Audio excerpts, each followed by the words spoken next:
ਸਤਨਾਮ ਸ੍ਰੀ ਵਾਹਿਗੁਰੂ ਸਾਹਿਬ JIO. ਸ਼ਲੋਕ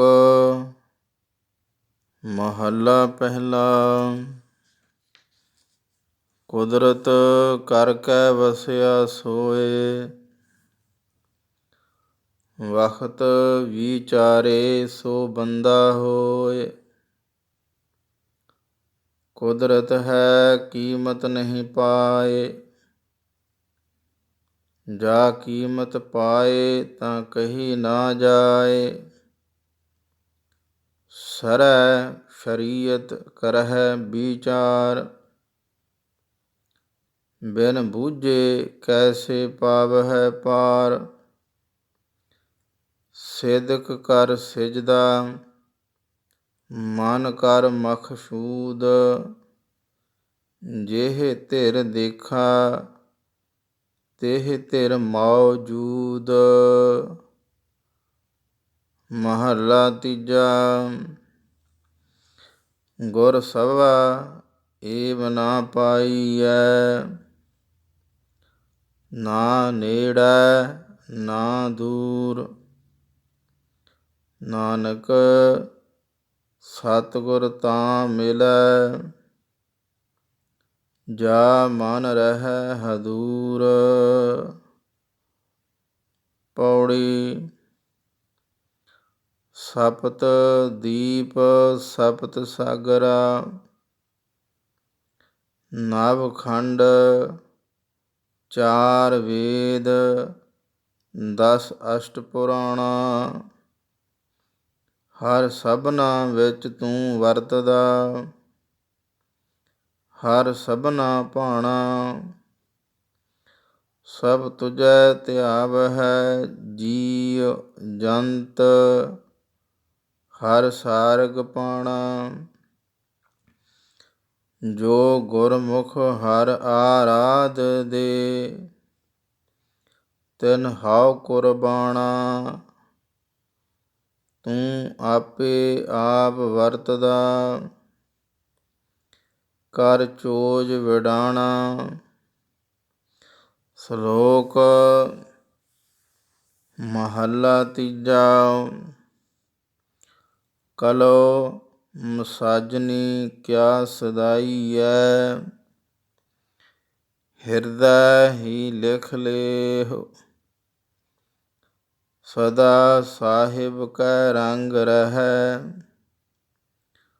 ਕਬਹੂ ਨਾ ਟੂਟ ਸਨੇਹੁ। ਕਲੋ ਮਸਾਜਨੀ ਜਾਇਸੀ, ਲਿਖਿਆ ਭੀ ਨਾਲੇ ਜਾਏ। ਨਾਨਕ ਸਹਿ ਪ੍ਰੀਤ ਨਾ ਜਾਇਸੀ, ਜੋ ਤੁਰ ਛੋਡੀ ਸੱਚੈ ਪਾਏ। ਮਹੱਲਾ ਤੀਜਾ। ਨਦਰੀ ਆਬਦਾ ਨਾਲ ਨਾ ਚੱਲਈ, ਵੇਖੋ ਕੋ ਵਿਉ ਪਾਏ। ਸਤਿਗੁਰ ਸੱਚ ਦਿਰੜਾਇਆ, ਸੱਚ ਰਹੋ ਲਿਵ ਲਾਏ। ਨਾਨਕ ਸ਼ਬਦੀ ਸੱਚ ਹੈ, ਕਰਮੀ ਪੱਲੇ ਪਾਏ। ਪੌੜੀ। ਹਰ ਅੰਦਰ ਬਾਹਰ ਇੱਕ ਤੂੰ, ਤੂੰ ਜਾਣਹਿ ਭੇਤ। ਜੋ ਕੀਚੈ ਸੋ ਹਰਿ ਜਾਣਦਾ, ਮੇਰੇ ਮਨ ਹਰਿ ਚੇਤ। ਸੋ ਡਰੈ ਜੇ ਪਾਪ ਕਮਾਵਦਾ, ਧਰਮੀ ਵਿਗਸੇਤ। ਤੂੰ ਸੱਚਾ ਆਪ ਨਿਆਉ ਸੱਚ, ਤਾਂ ਡਰੀਐ ਕੇਤ। ਜਿਨਾ ਨਾਨਕ ਸੱਚ ਪਛਾਣਿਆ, ਸੇ ਸਚ ਰਲੇਤ। ਸ਼ਲੋਕ ਮਹੱਲਾ ਤੀਜਾ। ਕਲਮ ਜਲੋ ਸਣ ਮਸ ਵਾਣੀਐ, ਕਾਗਦ ਭੀ ਜਲ ਜਾਓ। ਲਿਖਣ ਵਾਲਾ ਜਲ ਬਲੋ, ਜਿਨ ਲਿਖਿਆ ਦੂਜਾ ਭਾਉ। ਨਾਨਕ ਪੂਰਬ ਲਿਖਿਆ ਕਮਾਵਣਾ, ਅਵਰ ਨ ਕਰਣਾ ਜਾਏ। ਮਹੱਲਾ ਤੀਜਾ। ਹੋਰ ਕੂੜ ਪਾੜਨਾ, ਕੂੜ ਬੋਲਣਾ, ਮਾਇਆ ਨਾਲ ਪਿਆਰ। ਨਾਨਕ ਵਿਣ ਨਾਵੈ ਕੋ ਥਿਰ ਨਹੀਂ, ਪੜ੍ਹ ਪੜ੍ਹ ਹੋਏ ਖੁਆਰ। ਪੌੜੀ। ਹਰ ਕੀ ਵਡਿਆਈ ਵੱਡੀ ਹੈ, ਹਰ ਕੀਰਤਨ ਹਰ ਕਾ। ਹਰ ਕੀ ਵਡਿਆਈ ਵੱਡੀ ਹੈ, ਜਾ ਨਿਆਉ ਹੈ ਧਰਮ ਕਾ। ਹਰ ਕੀ ਵਡਿਆਈ ਵੱਡੀ ਹੈ, ਜਾਂ ਫਲ ਹੈ ਜੀ ਕਾ। ਹਰ ਕੀ ਵਡਿਆਈ ਵੱਡੀ ਹੈ, ਜਾਂ ਨਾ ਸੁਣਈ ਕਹਿਆ ਚੁਗਲ ਕਾ। ਹਰ ਕੀ ਵਡਿਆਈ ਵੱਡੀ ਹੈ, ਅਪੁੱਛਿਆ ਦਾਨ ਦੇਵ ਕਾ।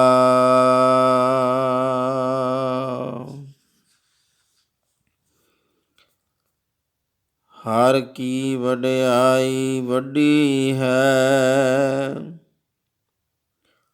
ਜਾ ਨਾ ਸੁਣਈ ਕਹਿਆ ਚੁਗਲ ਕਾ।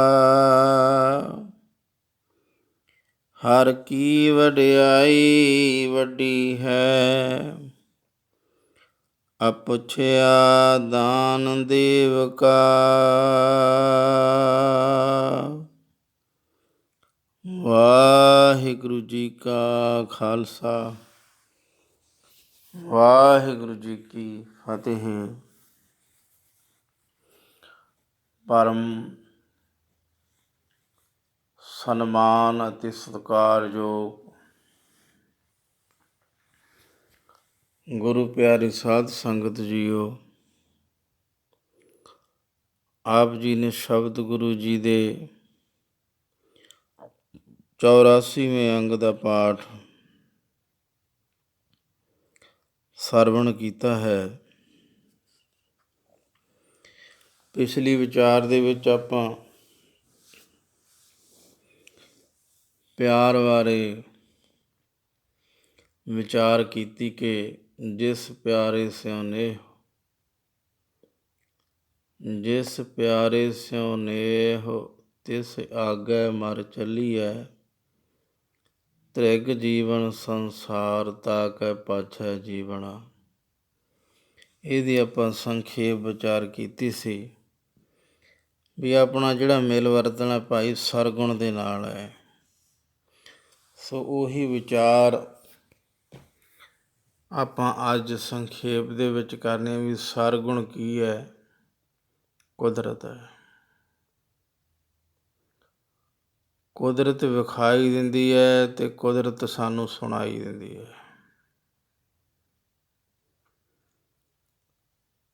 ਕੁਦਰਤ ਨੂੰ ਅਸੀਂ ਇਹਨਾਂ ਅੱਖਾਂ ਨਾਲ ਵੇਖ ਸਕਦੇ ਹਾਂ ਜਿਹੜੀ ਦ੍ਰਿਸ਼ਟਮਾਨ ਹੈ, ਵਿਖਾਈ ਦਿੰਦੀ ਹੈ।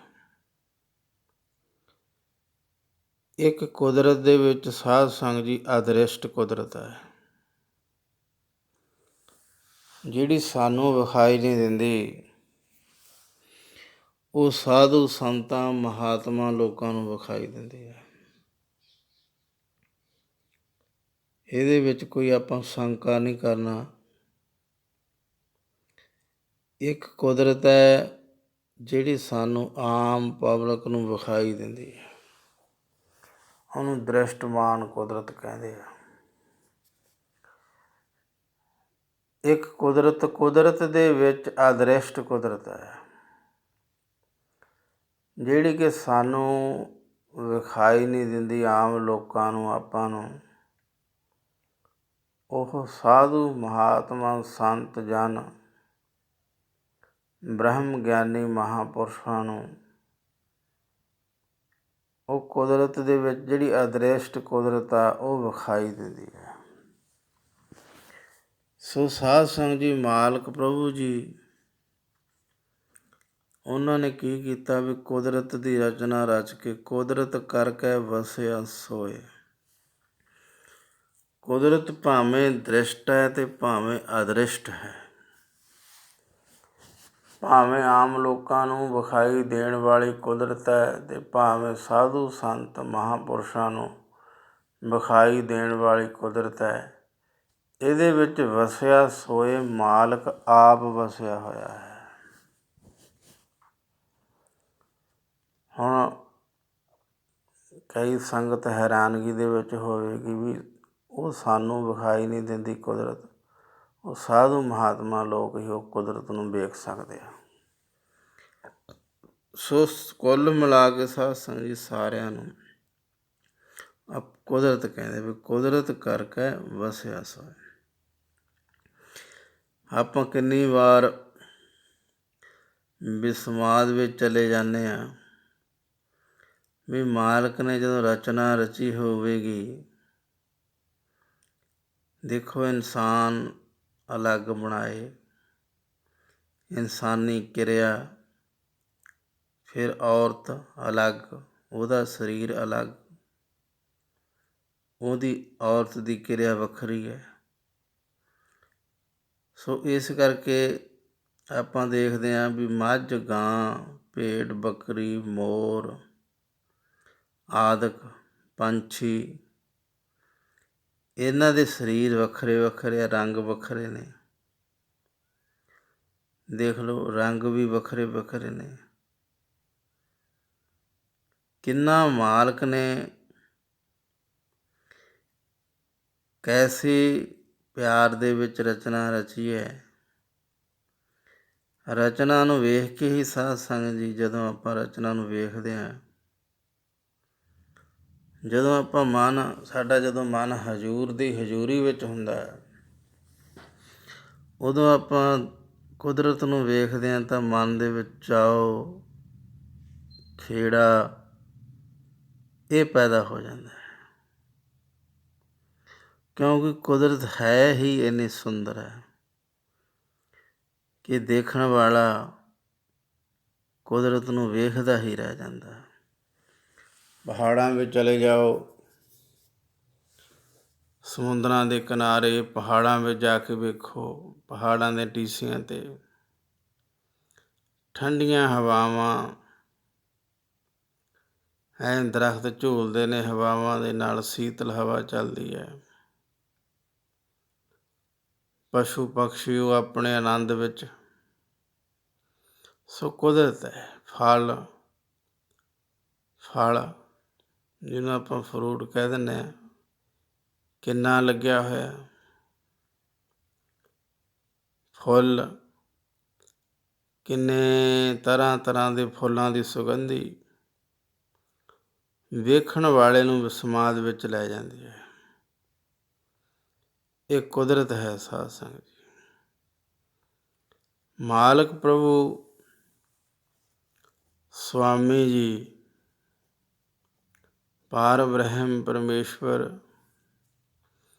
ਉਹ ਆਪਣੀ ਕੁਦਰਤ ਦੇ ਵਿੱਚ ਵਸਿਆ ਹੋਇਆ। ਇਹ ਮਾਲਕ ਦੀ ਮੌਜ ਹੋਵੇਗੀ ਸਾਧ ਸੰਗਤ ਜੀ, ਕਦੇ ਸਰਗੁਣ ਦੇ ਵਿੱਚ, ਕਦੇ ਨਿਰਗੁਣ ਦੇ ਵਿੱਚ, ਕਦੇ ਸੁੰਨ ਸਮਾਧੀ ਵਿੱਚ ਕਿਵੇਂ ਵਰਤਾਰਾ ਵਰਤਾਉਂਦੇ ਨੇ, ਇਹਦੇ ਬਾਰੇ ਸਾਧ ਸੰਗਤ ਜੀ ਕੋਈ ਕੁਝ ਕਹਿ ਨਹੀਂ ਸਕਦਾ। ਕਹਿਆ ਹੁਕਮ ਨਾ ਕਹਿਆ ਜਾਏ। ਸਰਗੁਣ ਦੇ ਵਿੱਚ ਹੋ ਕੇ ਮਾਲਕ ਕਿਵੇਂ ਵਰਤਾਰਾ ਵਰਤਾਉਂਦੇ ਆ, ਨਿਰਗੁਣ ਵਿੱਚ ਜਿਹੜੇ ਸਾਨੂੰ ਵਿਖਾਈ ਨਹੀਂ ਦਿੰਦੇ, ਸਾਧੂ ਮਹਾਤਮਾ ਨੂੰ ਵਿਖਾਈ ਦਿੰਦੇ ਆ ਕੁਦਰਤ, ਉਹਦੇ ਵਿੱਚ ਮਾਲਕ ਆਪਣਾ ਕਿਵੇਂ ਵਰਤਾਰਾ ਵਰਤਾਉਂਦੇ ਆ। ਸੁੰਨ ਸਮਾਧੀ ਦੇ ਵਿੱਚ ਹੋ ਕਰਕੇ ਮਾਲਕ ਆਪਣਾ ਕਿਵੇਂ ਵਰਤਾਰਾ ਵਰਤਾਉਂਦੇ ਨੇ, ਇਹਦਾ ਸਾਧ ਸੰਗਤ ਜੀ ਕੋਈ ਵੀ ਭੇਦ ਨਹੀਂ ਆਇਆ। ਬਸ ਵੱਡਾ ਵੱਡਾ ਕਹਿਣ ਵਾਲੇ ਵੀ ਤੂੰ ਵੱਡਾ, ਤੂੰ ਸਮਰੱਥ ਵੱਡਾ, ਤੂੰ ਸਮਰੱਥ ਵੱਡਾ। ਵੱਡਾ ਵੱਡਾ ਕਹਿਣ ਵਾਲੇ ਬਸ ਉਹਦੇ ਵਿੱਚ ਹੌਲੀ ਹੌਲੀ ਕਰਕੇ ਸਮਾ ਜਾਂਦੇ ਆ। ਉਹਨਾਂ ਨੂੰ ਵੀ ਸਾਧ ਸੰਗਤ ਜੀ ਮਾਲਕ ਦਾ ਕੋਈ ਰੰਚਕ ਮਾਤਰ ਭੇਦ ਨਹੀਂ ਆਉਂਦਾ। ਵੱਡਾ ਵੱਡਾ ਕਹਿਣ ਵਾਲੇ ਸਮਾ ਜਾਂਦੇ ਨੇ, ਪਰ ਮਾਲਕ ਦਾ ਕੋਈ ਭੇਦ ਨਹੀਂ ਆਉਂਦਾ। ਸੋ ਇਸ ਕਰਕੇ ਸ਼ਬਦ ਗੁਰੂ ਜੀ ਸਾਨੂੰ ਦੱਸਦੇ ਨੇ, ਕੁਦਰਤ ਕਰਕੇ ਵਸਿਆ ਸੋਏ, ਵਕਤ ਵਿਚਾਰੇ ਸੋ ਬੰਦਾ ਹੋਏ। ਵਕਤ ਕੀ ਹੈ? ਜ਼ਿੰਦਗੀ ਦਾ ਸਮਾਂ, ਜੀਵਨ ਸਰੀਰਕ, ਜਿੰਨਾ ਜ਼ਿੰਦਗੀ ਦਾ ਸਮਾਂ ਇਹਦੇ ਵਿੱਚ ਵਿਚਾਰ ਕਰਨੀ ਆ ਮਾਲਕ ਦੀ ਕੁਦਰਤ ਦੀ, ਉਹੀ ਬੰਦਾ ਸਾਧ ਸੰਗਤ ਜੀ ਪ੍ਰਵਾਨ ਹੋ ਜਾਂਦਾ, ਜਿਹੜਾ ਵਕਤ ਨੂੰ ਵਿਚਾਰਦਾ, ਇਹ ਜੀਵਨ ਨੂੰ ਵਿਚਾਰਦਾ। ਕੁਦਰਤ ਹੈ ਕੀਮਤ ਨਹੀਂ ਪਾਏ, ਕੁਦਰਤ ਦੀ ਕੀਮਤ ਨਹੀਂ ਪਾਈ ਜਾ ਸਕਦੀ। ਜਾਂ ਕੀਮਤ ਪਾਏ ਤਾਂ ਕਹੀ ਨਾ ਜਾਏ। ਜੇ ਕੋਈ ਕੁਦਰਤ ਨੂੰ ਜਾਣ ਵੀ ਲੈਂਦਾ ਤਾਂ ਸਾਧ ਸੰਗਤ ਜੀ ਉਹ ਕੁਝ ਕਹਿ ਨਹੀਂ ਸਕਦਾ। ਇਸ ਕਰਕੇ ਗਿਆਨ ਗੁਰੂ ਜੀ ਸਾਨੂੰ ਇਹ ਗੱਲ ਸਮਝਾਉਂਦੇ ਨੇ, ਸਰੈ ਸ਼ਰੀਅਤ ਕਰਹਿ ਵਿਚਾਰ, ਬਿਨ ਬੂਝੇ ਕੈਸੇ ਪਾਵਹਿ ਪਾਰ। ਇਹ ਉਹਨਾਂ ਲੋਕਾਂ ਨੂੰ ਸਮਝਾਇਆ ਗਿਆ ਜਿਹੜੇ ਸਰਾ ਦੇ ਵਿੱਚ, ਸਰਾ ਕੀ ਹੁੰਦੀ ਹੈ? ਸਰਾ ਕਹਿੰਦੇ ਆ ਸਾਧ ਸੰਗਤ ਜੀ ਆਪੋ ਆਪਣਾ ਨੇਮ ਕਰਨ ਦਾ ਤਰੀਕਾ। ਜਿੰਨੀਆਂ ਵੀ ਸੰਪਰਦਾਵਾਂ ਨੇ, ਇਹਨਾਂ ਦਾ ਸਾਰਿਆਂ ਦਾ ਵੱਖੋ ਵੱਖਰਾ ਤਰੀਕਾ ਪਾਠ ਕਰਨ ਦਾ, ਵੱਖੋ ਵੱਖਰਾ ਤਰੀਕਾ ਦੁਆ ਕਰਨ ਦਾ। ਸੋ ਇਸ ਕਰਕੇ ਸਾਧ ਸੰਗਤ ਜੀ ਇਹਨੂੰ ਸਰਾ ਕਹਿੰਦੇ ਆ। ਇਹਦੇ ਵਿੱਚੋਂ ਨਿਕਲਣਾ ਬੜਾ ਔਖਾ, ਪਰ ਕੁਦਰਤ ਨੂੰ ਬੁੱਝ ਕੇ ਬਿਨ ਬੂਝੇ ਕੈਸੇ ਪਾਵਹਿ ਪਾਰ। ਉਹਨੂੰ ਕੁਦਰਤ ਨੂੰ ਜਾਣੇ ਤੋਂ ਬਗੈਰ ਸਾਧ ਸੰਗਤ ਜੀ ਮਾਲਕ ਦੇ ਵਿੱਚ ਸਮਾਈ ਨਹੀਂ ਹੁੰਦੀ, ਮਾਲਕ ਦੀ ਪ੍ਰਾਪਤੀ ਨਹੀਂ ਹੁੰਦੀ, ਮਾਲਕ ਦਾ ਪਿਆਰ ਨਹੀਂ ਪੈਦਾ ਹੁੰਦਾ। ਸੋ ਇਸ ਕਰਕੇ ਸਰਾ ਵਾਲਿਆਂ ਨੂੰ ਇਹ ਗੱਲ ਆਖੀ ਹੈ, ਸਿਦਕ ਕਰ ਸਿਜਦਾ। ਜਿਹੜਾ ਅਸੀਂ ਸਿਰ ਨਿਵਾਉਂਦੇ ਹਾਂ, ਵਾਰ ਵਾਰ ਮੱਥੇ ਟੇਕਦੇ ਹਾਂ, ਤੂੰ ਸਿਦਕ ਰੱਖ, ਮਾਲਕ 'ਤੇ ਭਰੋਸਾ ਰੱਖ। ਸਿਦਕ ਮਨ ਕਰ ਮਕਸੂਦ, ਮਨ ਕਰ ਮਕਸੂਦ ਕੀ? ਪ੍ਰਯੋਜਨ। ਮਕਸੂਦ ਭਾਵ ਪ੍ਰਯੋਜਨ ਬਣਾ। ਆਪਣੇ ਇਹ ਸਰੀਰ ਦੇ ਵਿੱਚ ਰਹਿੰਦਿਆਂ ਵਕਤ ਦੇ ਵਿੱਚ ਰਹਿੰਦਿਆਂ ਆਪਣੇ ਮਨ ਨੂੰ ਜਾਣ ਲੈ। ਜਦੋਂ ਤੂੰ ਆਪਣੇ ਮਨ ਨੂੰ ਜਾਣ ਲਵੇਂਗਾ, ਫਿਰ ਤੈਨੂੰ ਮਾਲਕ ਦੀ ਕੁਦਰਤ ਦਾ ਪਿਆਰ ਪੈਦਾ ਹੋਊਗਾ। ਫਿਰ ਜਿਹ ਤਿਰ ਦੇਖਾਂ ਤਹ ਤਿਰ ਮੌਜੂਦ। ਫਿਰ ਜਿੱਧਰ ਵੇਖੇਗਾ ਉਹਦਾ ਪਿਆਰ ਹੀ ਪਿਆਰ ਨਜ਼ਰ ਆਵੇਗਾ। ਸੋ ਇਸ ਕਰਕੇ ਕਹਿੰਦੇ ਆ ਵੀ ਸਜਦਾ ਜਿਹੜਾ ਕਰਨਾ, ਕੋਈ ਦੇਖੋ ਅਲੱਗ ਅਲੱਗ ਧਰਮਾਂ ਦੀ, ਅਲੱਗ ਅਲੱਗ ਸੰਪਰਦਾਵਾਂ ਦੀ ਆਪੋ ਆਪਣੀ ਨੀਤੀ ਹੈ। ਕੋਈ ਸ਼ਿਵ ਦੇ ਵੱਲ ਨੂੰ ਸੀਸ ਨਿਵਾਉਂਦਾ, ਕੋਈ ਚੜ੍ਹਦੇ ਵੱਲ ਨੂੰ ਨਿਵਾਉਂਦਾ, ਕੋਈ ਚੜ੍ਹਦੇ ਸੂਰਜ ਨੂੰ ਨਮਸਕਾਰ ਕਰਦਾ, ਕੋਈ ਸ਼ਿਵ ਦੇ ਨੂੰ ਕਰਦਾ। ਸੋ ਇਸ ਕਰਕੇ ਸਾਰੀਆਂ ਸੰਪਰਦਾਵਾਂ ਦੀ ਆਪੋ ਆਪਣੀ ਵਿਧੀ ਹੈ ਅਰਦਾਸ ਕਰਨ ਦੀ। ਕੋਈ ਬੈਠ ਕੇ ਦੁਆ ਕਰਦਾ, ਕੋਈ ਖੜ੍ਹ ਕੇ ਕਰਦਾ, ਕੋਈ ਫੁੱਲ ਸਿੱਟ ਕੇ ਦੁਆ ਕਰਦਾ, ਕੋਈ ਨਾਮ ਦੀ ਆਰਤੀ ਕਰਦਾ, ਕੋਈ ਆਰਤੀ ਥਾਲ ਵਿੱਚ ਦੀਵੇ ਜਗਾ ਕੇ ਕਰਦਾ, ਕੋਈ ਨਾਮ ਜਪ ਕੇ ਕਰ ਦਿੰਦਾ। ਸੋ ਅਲੱਗ ਅਲੱਗ ਸਾਧ ਸੰਗਤ ਜੀ ਸਰਾ। ਸੋ ਇਹਦੇ ਵਿੱਚੋਂ ਨਿਕਲਣਾ ਬੜਾ ਔਖਾ। ਜਿਹੜੇ ਇਹਦੇ ਵਿੱਚੋਂ ਨਿਕਲ ਜਾਂਦੇ ਆ ਸਾਧ ਸੰਗਤ ਜੀ, ਉਹਨਾਂ ਦਾ ਫਿਰ ਮਾਲਕ ਦੇ ਨਾਲ ਬਹੁਤ ਛੇਤੀ ਪਿਆਰ ਪੈ ਜਾਂਦਾ, ਕਿਉਂਕਿ ਸਰਾ ਇੱਕ ਬਹੁਤ ਵੱਡਾ ਜਿਹੜਾ ਹੈ ਟਿੱਕਾ ਹੁੰਦੀ ਹੈ। ਕਿਉਂ? ਇੱਕ ਸੰਪਰਦਾ ਨੇ ਕੁਛ ਹੋਰ ਕਰਨਾ, ਦੂਸਰਿਆਂ ਨੇ ਕੁਛ ਹੋਰ ਕਰਨਾ, ਤੀਸਰਿਆਂ ਨੇ ਕੁਛ ਹੋਰ, ਚੌਥਿਆਂ ਨੇ ਕੁਛ ਹੋਰ। ਸੋ ਇਸ ਕਰਕੇ ਮਨ ਕਰ ਮਕਸੂਦ ਹੈ ਬੰਦੇ, ਤੈਨੂੰ ਇਹ ਵਕਤ ਮਿਲਿਆ, ਜ਼ਿੰਦਗੀ ਦਾ ਸਮਾਂ ਮਿਲਿਆ ਹੈ। ਜ਼ਿੰਦਗੀ ਦੇ ਸਮੇਂ ਦੇ ਵਿੱਚ ਰਹਿੰਦਾ ਤੂੰ ਭਰੋਸਾ ਕਰ ਮਾਲਕ 'ਤੇ, ਆਪਣੇ ਮਨ ਨੂੰ ਜਾਣਨਾ ਕਰ ਵੀ ਮਨ ਕੀ ਹੈ, ਮਨ ਕੀ ਹੈ, ਮਨ ਦੇ ਵਿੱਚ ਕੀ ਹੈ। ਮੈਂ ਕੌਣ ਹਾਂ, ਮੇਰੇ ਵਿੱਚ ਕੌਣ ਹੈ, ਇਹ ਸਰਗੁਣ ਮੇਰਾ ਸਰੀਰ ਹੈ, ਇਹਦੇ ਵਿੱਚ ਨਿਰਗੁਣ ਕਿਵੇਂ ਰਹਿੰਦਾ। ਜਦੋਂ ਇਹੋ ਜਿਹੀਆਂ ਵਿਚਾਰਾਂ ਦੇ ਨਾਲ ਸਾਧ ਸੰਗਤ ਜੀ ਮਨੁੱਖ ਜੀਵਣਾ ਸ਼ੁਰੂ ਕਰਦਾ ਹੈ, ਤਿਉਂ ਇਹਦਾ ਫਿਰ ਕੁਦਰਤ ਦੇ ਨਾਲ ਪਿਆਰ ਆ ਜਿਹੜਾ ਉਹ ਵੱਧਦਾ ਜਾਂਦਾ ਹੈ। ਸੋ ਇਸ ਕਰਕੇ ਸਰਾ ਤਾਂ ਪਹਿਲੀ ਸਟੇਜ ਹੈ। ਸਰਾ ਦੇ ਵਿੱਚ ਕੋਈ ਕਿਹੋ ਜਿਹਾ ਬਾਣਾ ਪਾਉਂਦਾ, ਕੋਈ ਕਿਹੋ ਜਿਹਾ ਪਾਉਂਦਾ, ਕੋਈ ਕਿਹੋ ਜਿਹਾ ਪਾਉਂਦਾ, ਕੋਈ ਕਿਹੋ ਜਿਹਾ ਪਾਉਂਦਾ। ਇਹਨੂੰ ਸਰਾ ਕਹਿੰਦੇ ਨੇ। ਸੰਪਰਦਾਵਾਂ ਦੀ ਆਪੋ ਆਪਣੀ ਰਹੁ ਰੀਤੀ ਜਿਹੜੀ ਹੁੰਦੀ ਆ ਉਹਨੂੰ ਸਾਧ ਸੰਗਤ ਦੀ ਸਰਾ ਕਹਿ ਦਿੰਦੇ ਨੇ, ਸ਼ਰਾ ਸਰੀਅਤ। ਸੋ ਇਸ ਕਰਕੇ ਬਹੁਤ ਜ਼ਰੂਰੀ ਹੈ ਕਿ ਸਜਦਾ ਜਿਹੜਾ ਸਾਡਾ ਉਹ ਸਿਦਕ ਦਾ ਹੋਵੇ ਅਤੇ ਮਨ ਕਰ ਮਕਸੂਦ ਪ੍ਰਯੋਜਨ ਹੋਵੇ। ਆਪਣੇ ਮਨ ਨੂੰ ਸਮਝਣ ਦਾ ਇਹੀ ਪ੍ਰਯੋਜਨ ਹੋਵੇ ਵੀ ਆ ਜ਼ਿੰਦਗੀ ਦੇ ਵਿੱਚ ਆਪਾਂ ਸਚਿਆਰ ਹੋਣਾ ਹੈ, ਸਚਿਆਰ ਤੱਕ ਪਹੁੰਚ ਕਰਨੀ ਹੈ। ਇਹ ਪ੍ਰਯੋਜਨ ਲੈ ਕੇ ਚੱਲਣਾ ਪੈਂਦਾ ਸਾਧ ਸੰਗਤ। ਕਦੋਂ ਵੀ ਆਪਾਂ ਘਰੋਂ ਬਾਹਰ ਤੁਰਦੇ ਹਾਂ, ਬਾਜ਼ਾਰ ਨੂੰ ਜਾਂਦੇ ਹਾਂ, ਪ੍ਰਯੋਜਨ ਤਾਂ ਹੁੰਦਾ ਹੀ ਹੈ ਵੀ ਬਾਜ਼ਾਰ ਜਾ ਕੇ ਕੀ ਕਰਨਾ, ਘੁੰਮਣਾ ਫਿਰਨਾ ਜਾਂ ਕੋਈ ਸਮਾਨ ਖਰੀਦ ਕੇ ਲੈ ਕੇ। ਇਸ ਕਰਕੇ ਮਨੁੱਖਾ ਜ਼ਿੰਦਗੀ ਦਾ ਪ੍ਰਯੋਜਨ ਹੈ ਸਾਧ ਸੰਗਤ ਜੀ, ਕਿਉਂਕਿ ਇਹ ਭਈ ਪ੍ਰਾਪਤ ਮਾਨੁਖ ਦੇ ਹੋਰੀਆ ਗੋਬਿੰਦ ਮਿਲਣ ਕੀ ਇਹ ਤੇਰੀ ਵਰੀਆ। ਇਹ ਪ੍ਰਯੋਜਨ ਹੈ ਮਾਲਕ ਦੇ ਨਾਲ ਮਿਲਾਪ ਕਰਨ ਦਾ, ਸਾਡਾ ਇੱਕੋ ਇੱਕ ਪ੍ਰਯੋਜਨ ਹੈ। ਉਸ ਪ੍ਰਯੋਜਨ ਦੀ ਸਫਲਤਾ ਵਾਸਤੇ ਅਸੀਂ ਕਰਮ ਕਰਦੇ ਹਾਂ। ਗਿਆਨ, ਧਿਆਨ, ਵਿਚਾਰ, ਨਾਮ ਜਪਣਾ, ਜਪਾਉਣਾ, ਸੇਵਾ, ਲੰਗਰ, ਪੁੰਨ ਆਦਿ ਕਰਮ ਜਿਹੜੇ ਕਰਦੇ ਹਾਂ, ਇਸ ਕਰਕੇ ਕਰਦੇ ਹਾਂ ਕਿ ਸਾਡਾ ਜਿਹੜਾ ਪ੍ਰਯੋਜਨ ਹੈ ਉਹ ਮਾਲਕ ਦੇ ਦਰਸ਼ਨ ਦੀਦਾਰ ਕਰਨਾ, ਮਾਲਕ ਦੀ ਹਜ਼ੂਰੀ ਵਿੱਚ ਵਿਚਰਨਾ, ਮਾਲਕ ਦੀ ਹਜ਼ੂਰੀ ਵਿੱਚ ਵਿਚਰਨਾ, ਇਹ ਸਾਡਾ ਸਾਧ ਸੰਗਤ ਜੀ ਪ੍ਰਯੋਜਨ ਹੈ। ਸੋ ਇਹ ਆਪਾਂ ਪ੍ਰਯੋਜਨ ਹੈ ਜਿਹੜਾ ਇਹ ਨਾ ਭੁੱਲ ਜਾਈਏ ਗੱਲਾਂ ਗੱਲਾਂ ਦੇ ਵਿੱਚ। ਜ਼ਿੰਦਗੀ ਦੇ ਵਿੱਚ ਇਹੀ ਵਕਤ ਹੈ ਸਾਧ ਸੰਗਤ ਜੀ ਸਾਡਾ, ਜਿੰਨਾ ਚਿਰ ਸਾਡੇ ਕੋਲ ਸਰੀਰ ਹੈ, ਦੇਹੀ ਹੈ, ਉਹਨਾਂ ਇਹਦੇ ਵਿੱਚ ਰਹਿ ਕੇ ਅਸੀਂ ਆਪਣੇ ਪ੍ਰਯੋਜਨ ਨੂੰ ਪ੍ਰਾਪਤ ਕਰ ਸਕਦੇ ਹਾਂ। ਅੱਜ ਇੰਨੀ ਕੁ ਹੀ ਵਿਚਾਰ ਪ੍ਰਵਾਨ ਕਰਨੀ ਜੀ। ਭੁੱਲਾਂ ਚੁੱਕਾਂ ਦੀ ਖਿਮਾ। ਵਾਹਿਗੁਰੂ ਜੀ ਕਾ ਖਾਲਸਾ, ਵਾਹਿਗੁਰੂ ਜੀ ਕੀ ਫਤਿਹ।